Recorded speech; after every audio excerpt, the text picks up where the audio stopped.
Oh ya, sebelum masuk ke alasan kedua, nanti di daerah Tanggamus kan kamu ketemu dengan Taman Nasional Bukit Barisan Selatan ya, itu kamu jangan riding malam hari. Dan jangan berhenti, jangan rehat di sepanjang jalur tersebut ya. Tapi tipsnya itu kamu harus memakai, harus nyeting peta di Google Map, bukan dengan mode itu setelah keluar dari Sibolga menuju Barus, menuju Sebus Salam itu cakep banget. Pantainya juga ini indah banget.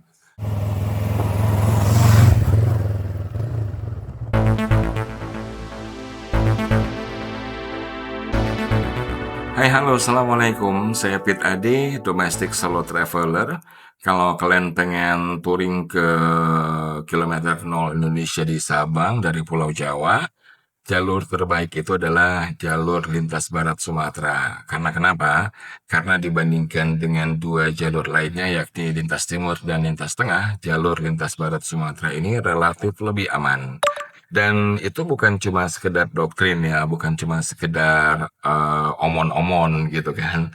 Itu adalah sebuah kesimpulan yang saya ambil berdasarkan pengalaman dan juga survei karena 4 bulan sebelum saya touring ke kilometer 0 Indonesia via lintas barat Sumatera, saya melakukan survei dulu. Saya jalan dari BSD ini, driving ya dengan mobil bawa keluarga liburan ke Krui, dan di sepanjang jalan itu saya ketemu dengan warga lokal. Saya menanyakan soal keamanan di jalur lintas barat Sumatera di Provinsi Lampung ini. Nah, kenapa saya melakukan survei? Karena sebelumnya saya sudah melakukan riset juga di internet ya, di vlog-vlog traveler tentang keamanan lintas Sumatera dan juga di YouTube traveler juga. Jadi kesimpulannya lintas barat Sumatera ini yang relatif lebih aman dan isunya hanya di daerah Tanggamus saja di Provinsi Lampung. Nah, oleh sebab itu saya ingin survei langsung ini ke Krui gitu kan, ketemu sama warga lokal, nanya-nanya, dan dari survei tersebut kesimpulannya jalur lintas barat Sumatera di Kabupaten Tanggamus ini aman. Aman banget. Ya, asal di Kabupaten Tanggamus itu kamu tidak riding sendirian malam hari.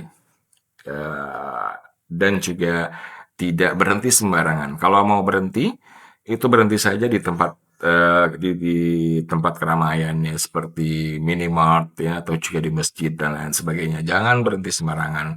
Itu di situasi di tahun 2024 ya. Dan ketika saya riding di 2024 kemarin, memang saya konfirmasi apa yang warga katakan tersebut. Di salah satu Alfamart di Kota Agung, ya, kalau kamu di lintas barat Sumatera, itu Alfamartnya sebelah kanan, nanti kalian akan lihat Alfamart Kota Agung. Itu ada tahun 2024 ya, di Juni 2024, itu ditempelkan DPO oleh Polsek atau Polres Tanggamus, saya lupa ya. Banyak banget tuh DPO kasus kekerasan kriminal di jalan. Itu emang confirm ya apa yang warga bilang. Tapi overall aman. Itu di 2024 ya sekitar bulan Juni. Dan ketika saya balik lagi touring lagi ke lintas barat Sumatera ke Krui kemarin, saya sempat lihat di Alfamart tersebut sudah tidak ada lagi DPO. Sudah tidak ada lagi daftar DPO ya. Jadi intinya Lampung itu semakin hari semakin aman insya Allah. Semakin hari semakin aman. Karena kenapa? Polisi, aparat keamanan juga terus berpatroli. Waktu di Mesuji juga di Lampung Timur, polisi mengatakan relatif aman. Karena kenapa? Kita sudah membuat pos-pos di daerah-daerah yang berbahaya. Overall, insya Allah Lampung provinsi yang aman, asal sekali lagi di daerah Tanggamus kamu jangan berhenti sembarangan dan jangan jalan malam.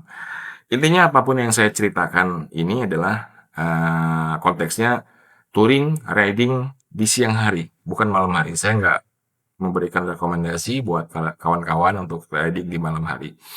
Semuanya siang hari. Nah, ini situasi keamanan ini berlanjut terus hingga ke Aceh. Semakin mendekati ke Aceh, semakin aman. Insya Allah. Dan alasan kedua, kenapa oh ya, sebelum masuk ke alasan kedua, nanti di daerah Tanggamus kan kamu ketemu dengan Taman Nasional Bukit Barisan Selatan ya. Itu kamu jangan riding malam hari. Dan jangan berhenti, jangan rehat di sepanjang jalur tersebut ya. It's okay, itu cuma 1 jam jalurnya, 1 jam lebih ya, paling lama 2 jam sih kalau kamu jalan pelan, tapi 1 jam kayaknya itu, 1,5 jam.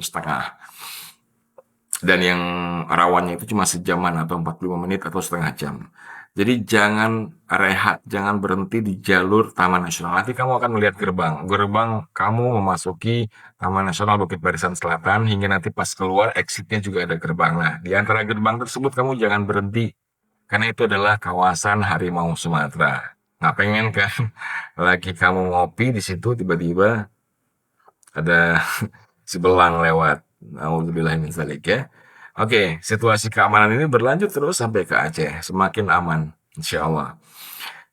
Alasan kedua kenapa kamu harus pilih jalur lintas barat Sumatera adalah karena jalur ini sepi, jarang truk, ya. Lalu lintasnya, trafiknya juga sepi, ya. Jarang orang lalu lalu lalang, motor, mobil. Semakin ke Aceh itu semakin sepi. Bahkan nanti ada di Aceh itu kamu akan melihat jalan kayak jalan tol, lebarnya jalan biasa ya, saking sepinya. Bahu jalan juga lebar. Kamu mau ngebut juga silakan. Karena bahu jalannya juga lebar, agak enak kita leluasa melihat tiba-tiba kalau ada yang lewat melintas di depan itu kan jalurnya kan lebar, jadi bisa kedetek sejak awal ya. Eh, itu memang sih di lintas barat Sumatera ini ada beberapa titik ya yang ada terpantau kepadatan truk. Agak susah ngomongnya.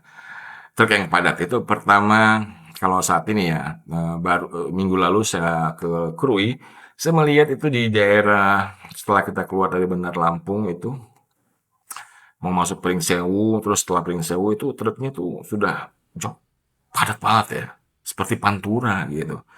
Padahal tahun 2024 nggak kayak gini. Saya sempat nanya itu ke warga lokal, tuh kata mereka terjadi perubahan jalur akibat tol, karena ada perubahan keinginan para supir truk itu untuk mendapatkan jalur yang lebih murah, lebih cepat, karena ada industri apa, saya lupa ya. Tapi lebih jelasnya kalau ada kalian yang warga lokal, ya, yang tahu kenapa tiba-tiba jalur tersebut bisa lebih padat ya. Sebelum masuk Pringsewu, setelah Pringsewu, truknya kok bisa jauh lebih padat dibandingkan tahun lalu. Tahun lalu sepi banget. Itu coba komen ya, kasih komen di kolom komentar. Saya pengen tahu kenapa jalur tersebut tiba-tiba bisa sepadat itu. Hampir mirip Pantura. Nah, itu di satu spot ya. Spot kedua, di mana kita akan menemukan banyak truk itu adalah ketika kita mau memasuki Kota Painan atau setelah keluar dari Kota Painan eh, menuju Kota Padang ya. Itu terasa banget truknya, seperti di Pantura juga, karena kawasan ramai. Nah, di luar itu udah aman ya. Amannya maksudnya jalannya udah sepi. Sampai ke Aceh. Ini hanya 2 spot tersebut yang eh, yang agak kurang enak sih. Truknya banyak gitu. Tapi di antara 2.500 kilometer bentangan jalur dari ujung timur Sumatera ke ujung barat Sumatera, hanya 2 titik tersebut yang yang padat dengan truk. Selanjutnya sepi. Sepi dari mobil, dari motor, trafiknya juga asik banget untuk riding. Jadi jalur lintas barat Sumatera ini adalah surganya riders. Coba aja. Nah, alasan ketiga kenapa kita memilih jalur lintas barat Sumatera kalau mau ke Aceh adalah karena jalur ini panoramanya indah banget guys, cantik banget.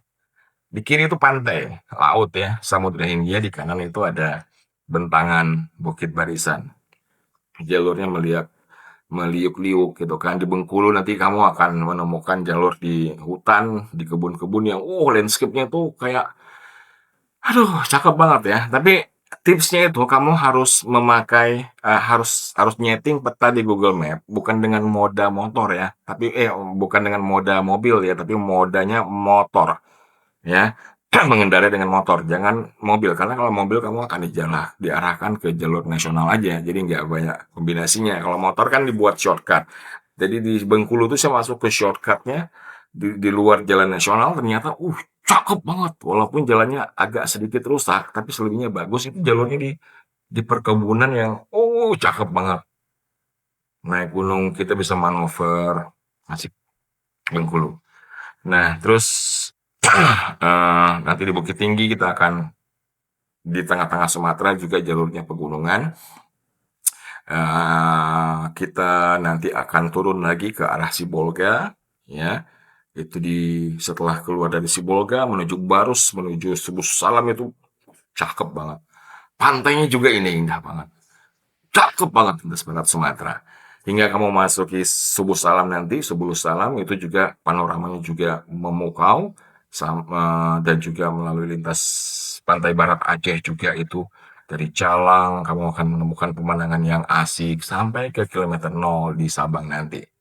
Kalau kamu ingin nanya-nanya soal tips touring di Sumatera, tanyakan aja di kolom komentar, saya akan jawab, saya akan jelaskan secara detail buat kalian. Ada berbagai tips yang akan saya bagi ke kalian di channel ini, terutama tentang touring di lintas barat Sumatera. Jadi kalau kalian pengen ngikutin, jangan lupa subscribe dan juga nonton video-video saya di mana saya touring solo riding bersama anak saya ke Aceh dari BSD Tangsel lewat lintas barat Sumatera. Di sana juga banyak tips dan juga nonton juga playlist solo touring balik dari Sabang ke BSD Tangsel. Saya solo riding sendirian di tengah hujan dan lain sebagainya. Di situ syahdu banget dan kalian akan menemukan pengalaman solo riding yang berbeda daripada yang lainnya. Thank you banget yang udah menonton, thank you banget yang udah subscribe. Jangan lupa like, comment, and share. Assalamualaikum. Sampai jumpa di postingan berikutnya.